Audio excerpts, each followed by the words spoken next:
미국의 대통령 선거가 한 1년 정도밖에 안 남았습니다.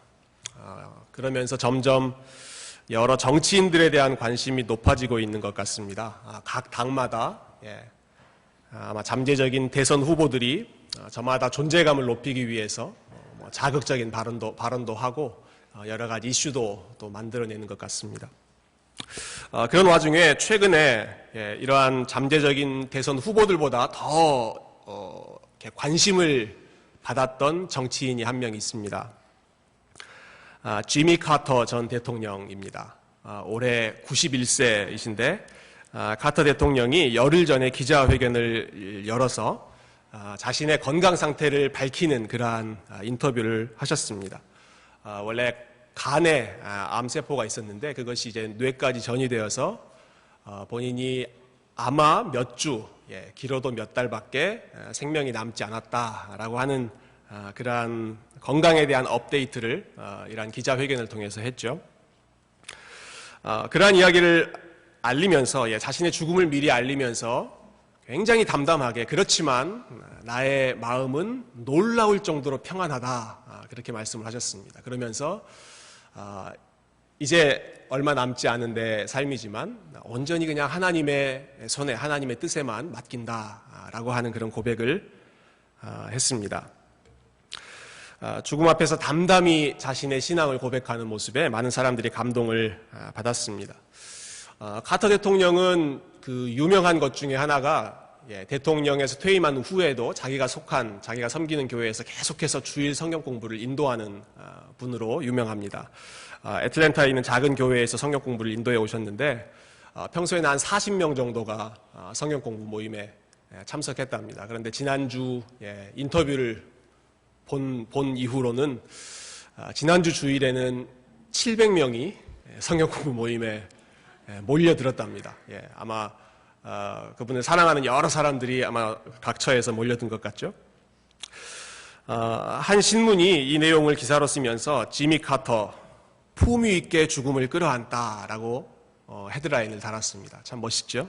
품위 있게 죽음을 끌어안다. 죽음 앞에서 담담하게 자신의 인생을 회고하고 여러 고마운 사람들에게 감사를 표현하고 무엇보다 자기가 믿는 하나님께 자신의 삶을 온전히 맡긴다라고 했던 참 삶과 죽음을 초연한 그러한 믿음에 많은 사람들이 감동을 받았습니다. 오늘 함께 읽은 본문에서 우리는 죽음 앞에 서 있는 또 다른 그러한 신앙의 위인을 저희가 만나게 됩니다. 예수님의 제자들 중에 수제자였고 당시 초대교회를 이끌어갔던 가장 핵심되는 리더였던 사도 베드로의 유언과 같은 말씀을 저희가 오늘 함께 읽었습니다. 여러분 본문 13절에 보시면 사도 베드로가 어떠한 상황에서 어떠한 심정으로 이 편지를 썼는지가 나와 있습니다. 13절입니다. 내가 이 장막에 있을 동안에 너희를 일깨워 생각나게 함이 옳은 줄로 여기노니 이는 우리 주 예수 그리스도께서 내게 지시하신 것 같이 나도 나의 장막을 벗어날 것이 임박한 줄을 알미라. 내 장막을 벗어버릴, 내 육신의 장막을 벗어버릴 그때가 임박했기 때문에 내가 사랑하는 성도님들 여러분들에게 마지막으로 전하고 싶은, 마지막으로 들려주고 싶은 이야기를 여러분에게 쓰겠습니다. 그렇게 지금 이 편지를 시작하는 것이죠. 사도 베드로가 남긴 유언과 같은 메시지가 무엇인지 오늘 잠깐이지만 함께 생각해 보면 좋겠습니다. 이 편지를 시작하면서 베드로후서를 시작하면서 베드로 사도는 자신을 이렇게 소개하고 있습니다. 1장 1절 말씀 시작 부분입니다. 예수 그리스도의 종이며 사도인 시몬 베드로는 이렇게 말하고 있습니다. 예수 그리스도의 종이며 사도인 시몬 베드로는 사실 먼저 보낸 편지 베드로전서 1장 1절은 그냥 예수 그리스도의 사도 베드로는 이렇게만 되어 있습니다. 근데 두 번째 쓴 편지 그리고 자신의 생애 마지막에 쓴 편지에서는 한 단어를 더 추가했습니다. 예수 그리스도의 종이며 사도인 나 베드로는 그냥 넘어갈 수도 있는 아주 사소한 변화로 볼 수도 있겠습니다만은 저는 사도 베드로가 마지막에 쓴 편지에서 자기 자신을 그 어떤 것보다 예수 그리스도의 종으로 밝히고 있다는 사실이 그냥 쉽게 넘어갈 수 있는 내용이 아니라고 생각했습니다. 오늘날도 교회 안에서 주의 종이라는 말을 많이 쓰지요. 특별히 목회자들을 가리켜서 주의 종이라는 표현을 자주 씁니다. 그런데 오늘날 주의 종이라고 하는 표현은 주로 존칭의 의미로 사용될 때가 많습니다. 제가 목사 안수 받을 때가 기억나는데요. 목사 안수 받을 때 그때 저희 교회에 계셨던 어떤 권사님 한 분이 축하 카드를 저에게 써주셨습니다. 그러면서 그 카드에 이렇게 쓰셨습니다. 앞으로 신실하게 주님을 섬기시는 주의 종님이 되십시오. 이렇게 쓰셨더라고요. 주의 종님이 되십시오. 여러분, 종하고 님하고는 잘 어울리지 않는 조합입니다. 종 뒤에는 뭐가 어울립니까? 놈이 어울리죠, 놈이. 예. 종 다음에는 놈이 어울리는데, 오늘날 많은 교회, 우리 기독교가 많이 성장했기 때문에, 목회자, 주의 종 하면 놈으로 생각하시는 분들도 있는 것 같습니다만은, 전반적으로 주의 종님으로 이렇게 존경해 주시는 게 전반적인 분위기입니다. 그런데 사도 베드로가 나는 예수 그리스도의 종이다라고 했을 때는 종님의 의미가 아닙니다. 베드로가 살던 그 시대, 또 베드로가 목회하던 그 로마 사회는 역사상 가장 노예 제도가 성행했고, 노예들, 종들이 가장 비천한 삶을 살았던 그러한 시대입니다. 그 모습을 뻔히 보면서 사도 베드로는 지금 나는 예수 그리스도의 종, 노예입니다 라고 이야기하는 것이죠. 사람 취급을 받지 못하고 자신의 생각이나 자신의 의지를 주장할 수도 없고 자신의 생명이 온전히 그냥 주인에게 맡겨져 있는, 주인이 죽으라고 하면 죽을 수밖에 없는 그러한 사회적으로 가장 비천한 지위인 종이라고 하는 호칭을 사도 베드로가 마지막에 자신에게 붙이고 있는 것입니다. 사실 베드로의 원래 모습은 종과는 거리가 먼 모습입니다. 우리가 복음서를 읽을 때 우리에게 친숙한, 우리가 많이 읽는 베드로의 모습은 종보다는 주인의 역할을 하려고 하는 그러한 모습을 많이 보여주었습니다. 12 제자들 중에서 모든 일을 가장 주도적으로 하려고 했던 사람이 베드로였습니다. 나서기를 좋아하고 자기의 뜻대로 모든 것을 이끌어가기를 좋아했던 사람입니다. 얼마나 이 베드로의 주관이 뚜렷하고 그 생각이 강했던지 한 번은 예수님께서 내가 이제는 십자가에 달려 돌아가셔야 한다, 죽어야 한다라고 하는 말씀을 알려주셨을 때 베드로가 예수님을 말리기 시작했습니다. 이전에 우리말 성경에서는 그 베드로의 행동을 베드로가 예수께 간하여라고 했습니다. 예수님께 간청했다라고 하는 것이죠.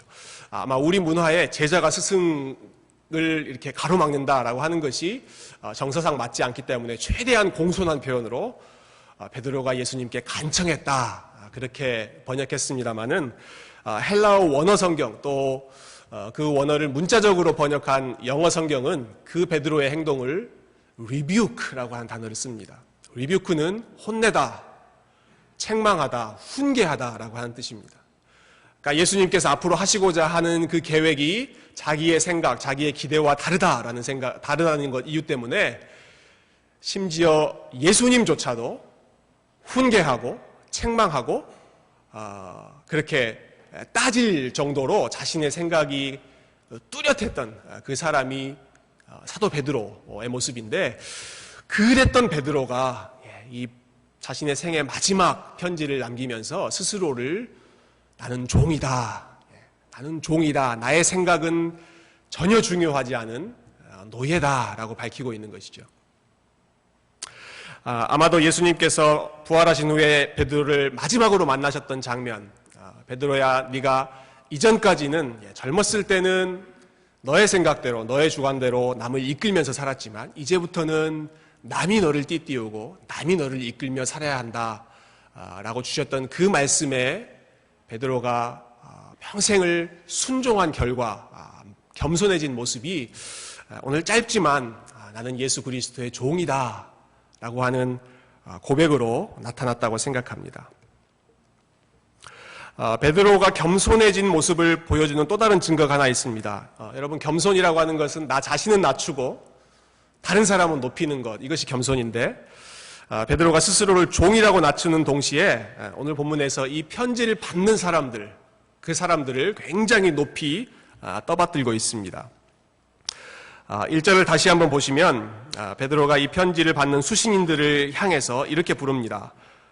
우리 하나님과 구주 예수 그리스도의 의를 힘입어 동일하게 보배로운 믿음을 우리와 함께 받은 자들에게 편지하노니 라고 하고 있습니다. 편지를 받는 이 성도들을 향해서 여러분들은 동일하게 보배로운 믿음을 우리와 같이 받은 사람들입니다. 이렇게 말하고 있는 것이죠. 영어 성경에 보니까 이 부분을 faith of equal standing with us 이렇게 되어 있습니다. 여러분이 가지고 있는 faith, 여러분이 가지고 있는 믿음은 우리와 equal standing, 똑같은 지위, 똑같은 위치가 있는 그런 종류의 믿음입니다 라고 말하는 것이죠. 베드로만이 경험했던 내용이 얼마나 많습니까? 베드로만이 알고 있는 예수님에 대한 그 긴밀한 지식이 얼마나 많습니까? 또 베드로는 지금 이 당시 모든 교회의 가장 중심이 되는 교회를 이끌었던 최고의 리더인데 자신의 권위를 내세우면서 여러분들이 모르는 이야기 좀 들려줄게, 내가 한 수 가르쳐줄게, 이런 식으로 자신의 이야기를 펼칠 수도 있었을 법한데 베드로가 그렇지 않고 여러분들이 가지고 있는 믿음은 나랑 다른 믿음이 아닙니다. 여러분이 믿고 있는 그 믿음, 그것은 내가 예수님에 대해서 알고 있는 지식, 내가 예수님에 대해서 믿고 있는 그 믿음과 동등한 믿음입니다 라고 말하는 것이죠.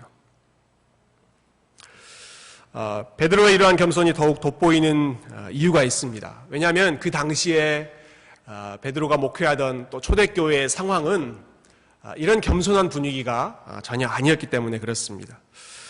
여러분 많이 들어보셨겠지만 초대교회를 어지럽혔던 가장 위험스러운 이단 중에 하나가 영지주의라고 하는 이단이었습니다. 영적인 지식을 강조한다라고 하는 이단이죠. 그들은 각자가 내가 더 특별한 영적인 지식을 가지고 있다, 또 내가 더 특별한 신앙의 체험, 은혜의 체험이 있다, 신비스러운 경험을 나는 해봤다, 이것을 내세우면서 그것을 추구했던 일종의 영적인 엘리트주의자들이 영지주의자들이었습니다.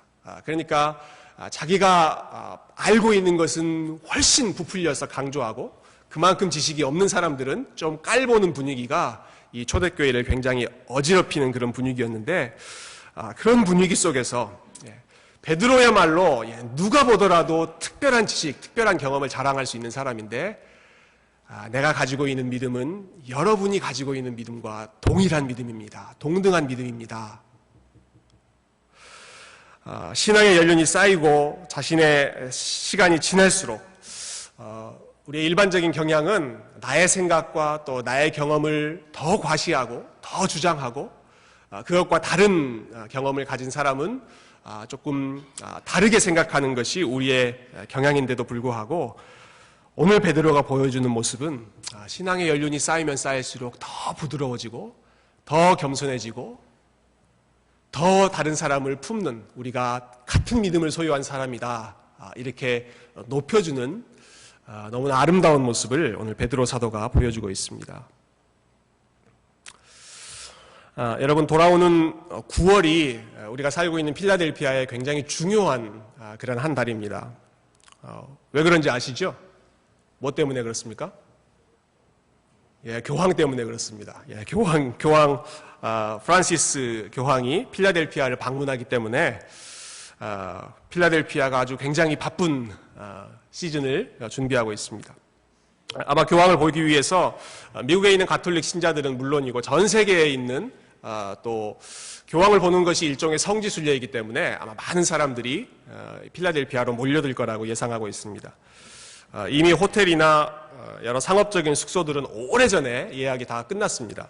그렇지만 잠자리를 찾고 있는 여행객들이 많기 때문에 거의 부르는 게 반값이다, 그러한 이야기가 오고 가더라고요. 혹시 다운타운에 아트 뮤지엄 근처에 집을 가지고 계신 분들은 좋은 대목입니다.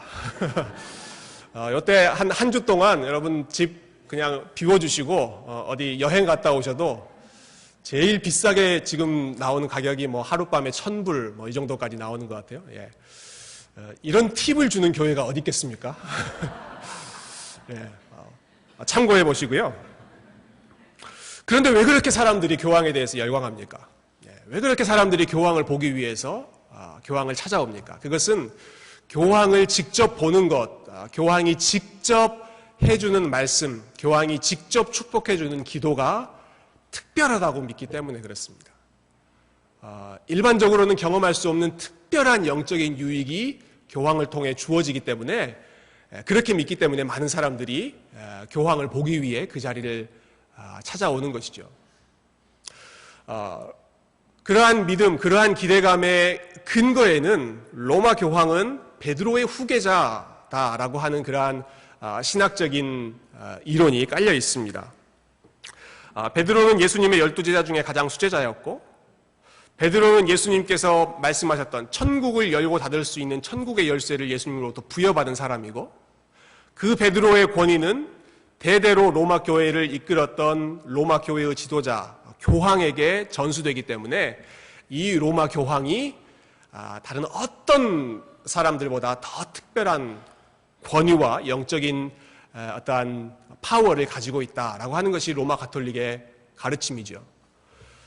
그런데 오늘 본문에서 로마 교황의 원조라고 할 수 있는, 그들이 부르는 로마 교황의 원조라고 할 수 있는 베드로 사도가 보여주는 모습은 사실은 정반대의 모습입니다. 나는 그리스도의 종이다라고 고백하고 있고, 내가 가지고 있는 믿음은 여러분이 가지고 있는 믿음과 전혀 질적으로 차이가 있는 믿음이 아니다. 우리는 동일한 믿음을 소유하고 있는 사람들이다. 이렇게 말씀하고 있는 것이죠.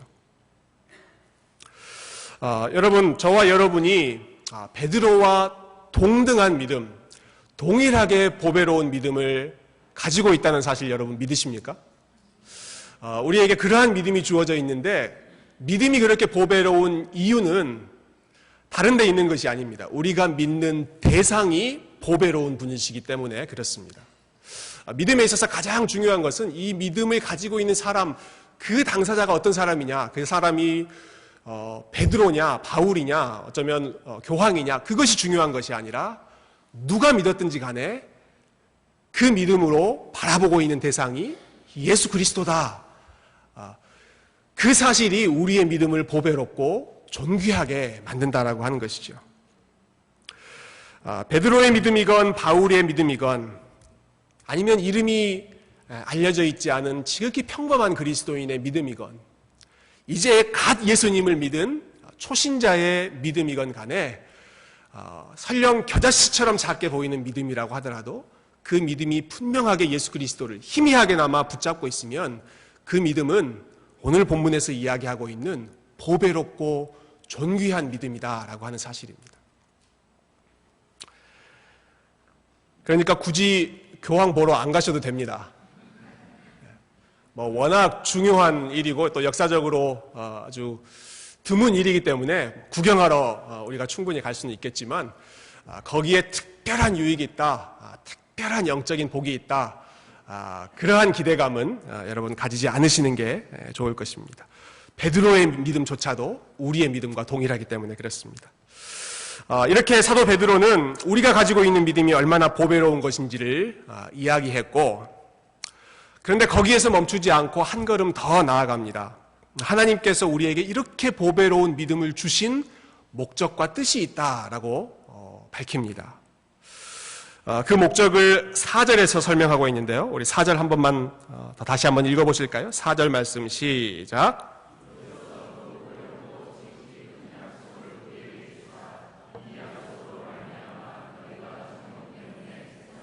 썩어질 것을 피하여 신성한 성품에 참여하는 자가 되게 하려 하셨느니라. 하나님께서 우리에게 이 보배로운 믿음을 주신 것은 그 목적이 신성한 성품에 참여하는 자가 되게 하기 위해서다. 신성한 성품, 즉 하나님의 성품, 그리스도의 성품에 참여하고 그리스도의 성품을 닮아가게 하기 위해서 그 출발점으로, 그 시작점으로 우리에게 믿음을 주셨다라고 하는 것이죠. 우리는 분명코 오직 믿음, 솔라 피데, 오직 믿음으로만 구원을 얻습니다. 그렇지만 믿음 자체가 종착지는 아니다라고 하는 말씀입니다.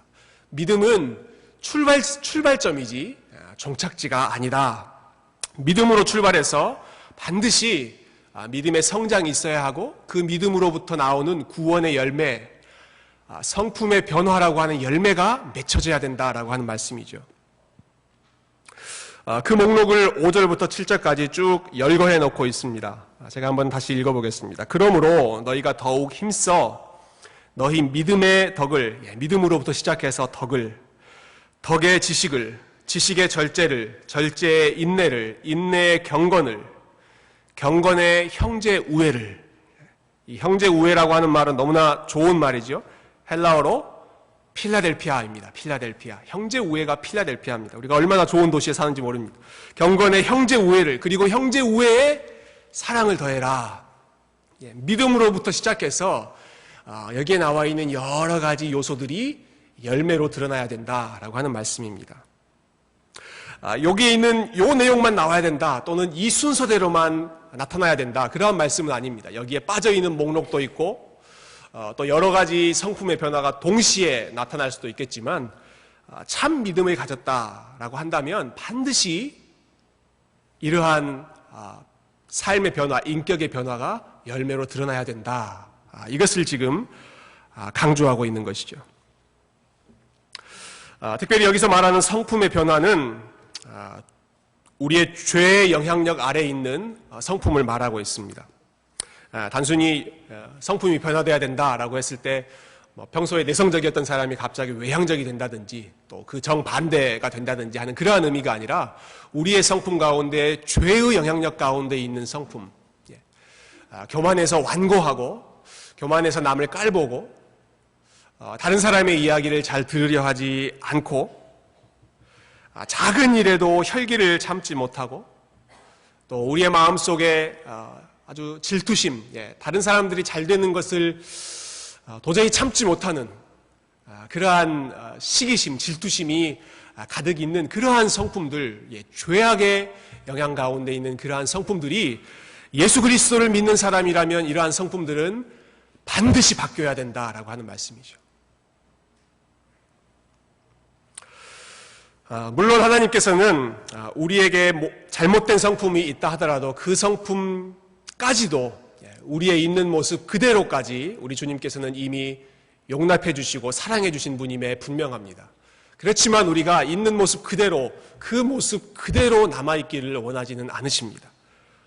처음에는 부족한 모습이지만 예수 그리스도를 믿으면 믿을수록, 알면 알수록 그 믿음이 더욱 풍성해지고 그 마음이 더욱 넉넉해지고 사람을 품는 마음도 더 많아지고 다른 사람들에게 양보하고 자기 자신을 좀 포기하고 하는 그러한 온유한 마음도 더 깊어지는 그것이 참된 믿음의 열매이고, 그것을 위해서 지금 베드로 사도는 이러한 열매가 나타나도록 온 힘을 다해라, 더욱 힘써라 라고 권면하고 있는 것이죠. 특별히 사도 베드로는 10절 말씀에서 심지어는 이렇게까지 이야기합니다. 그러므로 형제들아 더욱 힘써 너희 부르심과 택하심을 굳게 하라. 너희가 이것을 행한즉 언제든지 실족하지 아니하리라.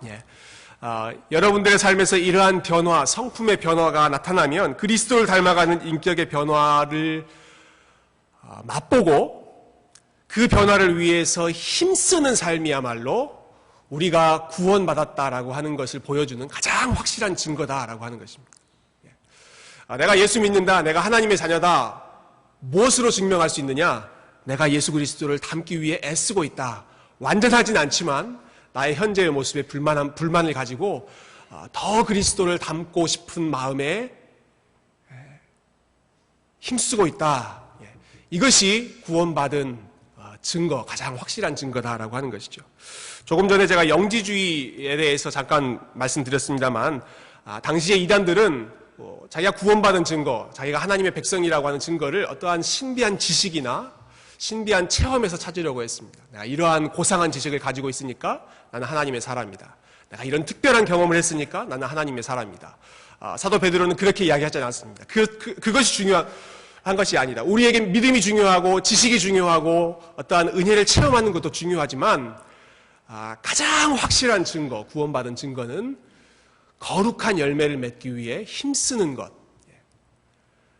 예수 그리스도를 닮고자 하는 마음의 갈망이 있는 것, 그리고 예수 그리스도를 온전히 닮지 못하고 있다는 사실 때문에 마음이 괴롭고 또 하나님 보시기에 죄송한 그러한 마음이 드는 것, 그러한 마음을 가지는 것이 예수 그리스도 안에 있는 가장 확실한 증거다라고 하는 것이죠.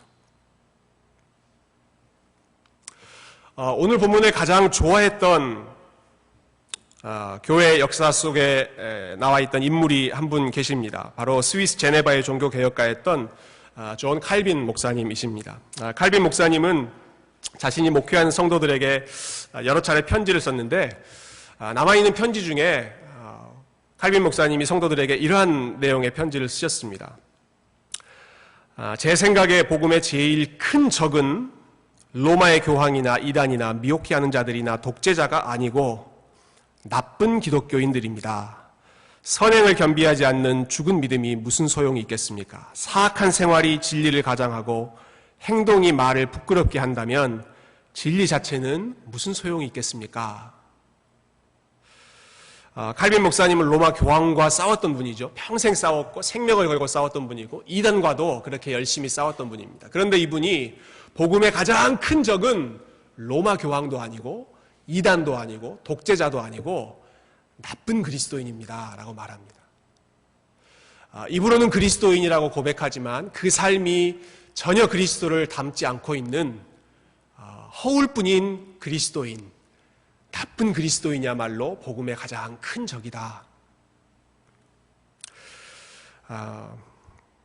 누구 다른 사람을 가리키는 말이 아니라 저 자신을 돌아보게 하는 말씀이고 또 이 말씀을 함께 듣는 우리 모두가 우리 자신의 모습을 돌아보게 하는 사실은 우리 마음을 굉장히 아프게 찌르는 통렬한 지적이라고 할 수 있습니다.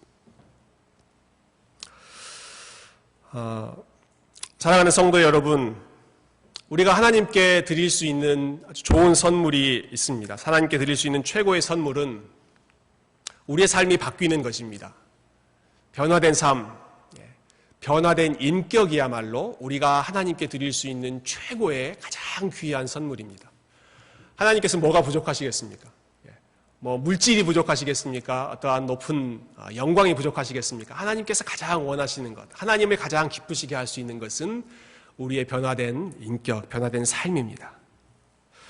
물론 이러한 일은 어려운 일이고 또 쉽게 잘 일어나지 않는 더디게 일어나는 일임에 분명합니다.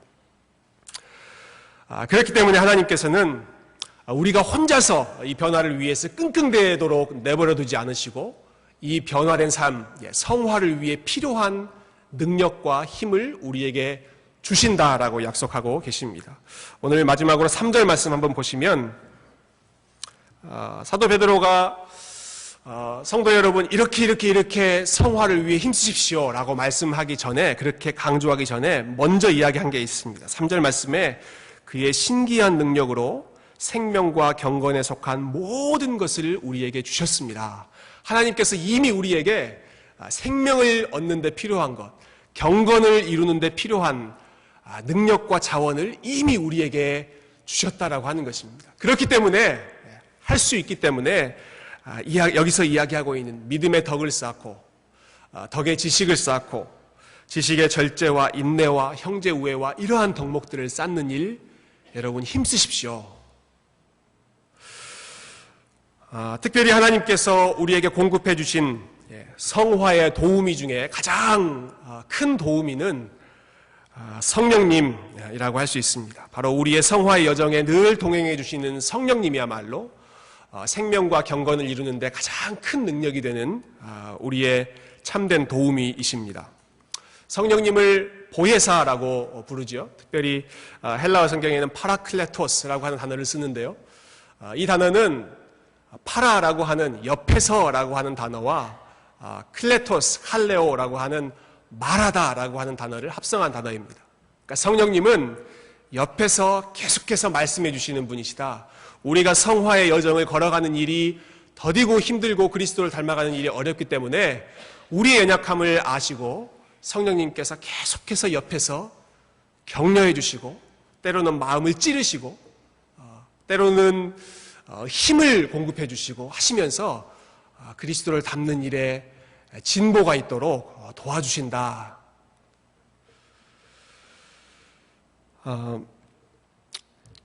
지난번에 하나로교회 청년들이 이곳에 한 7주 정도 머물렀는데요. 그 청년들과 제가 마지막으로 했던 일정이 나야가라 폭포에 가는 일정이었습니다. 일정이 좀 빡빡하긴 했지만 그래도 이 청년들이 언제 나야가라 볼 수 있겠습니까? 그래서 좀 힘들지만 당일치기로 나야가라를 다녀오기로 했습니다. 그 소식을 들은 여러 교우님들께서 말리셨습니다. 무리하지 말고 1박 2일로 가십시오. 네. 그렇지만 무식하면 용감하다고 저도 처음 가본 거였거든요. 그래서 당일치기로 갔습니다. 시작은 참 좋았습니다. 저희가 교회에서 새벽 5시에 월요일 새벽 5시에 출발해서 나야가라 들어가는 입구 뉴욕 버팔로에 5시간 반 만에 10시 반에 도착했습니다. 좀 너무 많이 밟았나요, 제가? 5시간 반 만에 중간에 한 10분 잠깐 쉬고 계속 밟아서 도착했습니다. 점심 먹고 또 한 몇 시간 보고 거기서 5시에 출발해서 이제 필라델피아로 떠났는데 참 이상합니다. 갈 때는 그 길이 굉장히 가까운 것 같았는데 돌아오는 길은 왜 그렇게 먼지 모르겠습니다. 특별히 몸도 피곤하고 그날은 또 비도 오고 밤 운전이라서 더 그런지 계속해서 피곤하고 이게 오전 같은 그런 집중력이 나오지 않았습니다. 계속해서 피곤하고 제가 졸음이 와서 옆에 앉아있는 혁이 형제에게 부탁했습니다. 야, 내가 좀 졸리니까 계속해서 좀 재밌는 얘기 좀 해라. 그래서 혁이 형제가 여러분 보셨으면 아시겠지만 혁이 형제는 그렇게 말이 많은 형제가 아닙니다. 그런데 제 부탁을 받고는 계속해서 말을 하기 시작했습니다. 별의별 얘기를 다 들었습니다. 그래서 자기가 북한에서 연애했던 이야기, 탈북하기 직전에 헤어졌던 여자 이야기 하면서 또 하나로교회 자기랑 마음이 안 맞는 전도사님 흉도 보면서 계속해서 제가 졸지 않도록 그렇게 격려해 줬습니다. 그 덕택에 졸리는 아주 그런 위기 상황이 있었지만 잠깐 잘 넘어가고 이 혁이 형제도 됐다. 이제 잠 깼으니까 자라 했더니 대번에 그냥 바로 그 순간 자더라고요. 제가 그 여행을 하면서 확실하게 배운 게 2가지 있습니다. 하나는 나야가라는 1박 2일로 가야 된다라고 하는 것입니다. 반드시 당일치기는 안 되고 1박 2일로 가야 된다. 그리고 다른 하나는 성령님께서 우리 옆에서 도와주신다라고 하는 것은 꼭 이런 것이겠다라는 생각이 들었습니다. 긴 여정을 가는데 지루하고 피곤하고 중간에 쉬고 싶고 졸리고 지치고 그러한 여정을 갈 때 성령님께서 옆에 딱 앉아서 파라클레토스 되신 그분이 바로 옆에서 계속해서 말씀해 주시는 그분이 옆에 앉아서 졸리지 않도록 깨워주시고 때로는 목을 주물러 주시기도 하고 지치지 않도록 계속해서 격려해 주시면서 함께 가주시는 것, 보혜사라고 하는 성령님의 역할이 바로 이러한 역할이구나. 우리가 그리스도를 닮아가는 그 여정, 신성한 성품에 참여하는 여정, 하나님의 모습을 닮아간다, 하나님의 성품을 닮아간다라고 하는 것은 얼마나 어려운 일이고 또 얼마나 영광스러운 일입니까? 잘 되지 않는 일이지만 잘 되지 않음에도 불구하고 우리의 연약함을 아시는 성령님께서 계속해서 옆에서 동행하시면서 때로는 우리의 마음에 자극도 주시고 힘도 주시고 정신이 번쩍 나게 깨우쳐 주시기도 하고 때로는 달콤하게 위로하며 격려해 주시기도 하면서 저와 여러분이 걸어가는 성화의 여정을 끝까지 함께 해주신다라고 하는 사실이죠. 여러분, 이 성령님께서 우리의 성화의 여정에 함께 해주시기로 약속하셨고 내가 결코 너희를 고아와 같이 내버려두지 않겠다라고 약속하셨던 이 성령님께서 이번 한 주도 저와 여러분이 그리스도를 닮아가는 삶에 힘쓸 때 필요한 힘과 지혜와 또 우리의 마음 가운데 죄와 싸워 이길 수 있는 거룩한 소욕, 거룩한 욕망 주실 줄로 믿습니다. 이 성령님과 즐겁게 동행하시는 복된 한 주간의 삶이 되시기를 주님의 이름으로 부탁드립니다. 함께